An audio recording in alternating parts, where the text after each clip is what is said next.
Rangpur city কর্পোরেশনের নবনিযুক্ত প্রশাসক হিসেবে দায়িত্ব পেয়েছেন বিশিষ্ট আইনজীবী অ্যাডভোকেট মাহফুজ উন-নবী ডন। ১৬ মার্চ সকাল ১০টায় রংপুর সিটি কর্পোরেশনের দায়িত্ব গ্রহণ করেন তিনি।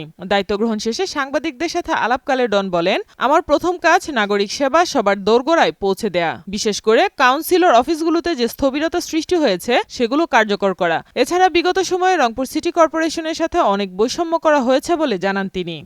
রংপুর সিটি কর্পোরেশনের সাথে তো আসলে বৈষম্য অনেক করা হয়েছে।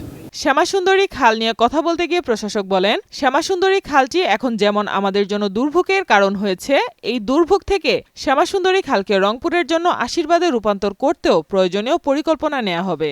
এই শ্যামাসুন্দরী খালটি এখন যেমন আমাদের জন্য দুর্ভোগের কারণ হয়েছে, এই দুর্ভোগের কারণ থেকে এই শ্যামাসুন্দরী খালকে আমাদের রংপুরের জন্য আশীর্বাদ রূপে সৃষ্টি করার জন্য যেন যথাযথভাবে ব্যবহার করতে পারি এবং প্রকৃত অর্থেই যেন শ্যামাসুন্দরী খাল থেকে আমাদের নগরবাসী যেন উপকৃত হন, সেই লক্ষ্যে আমরা দীর্ঘমেয়াদী একটি পরিকল্পনা আমাদের আছে এই শ্যামাসুন্দরী খালকে নিয়ে।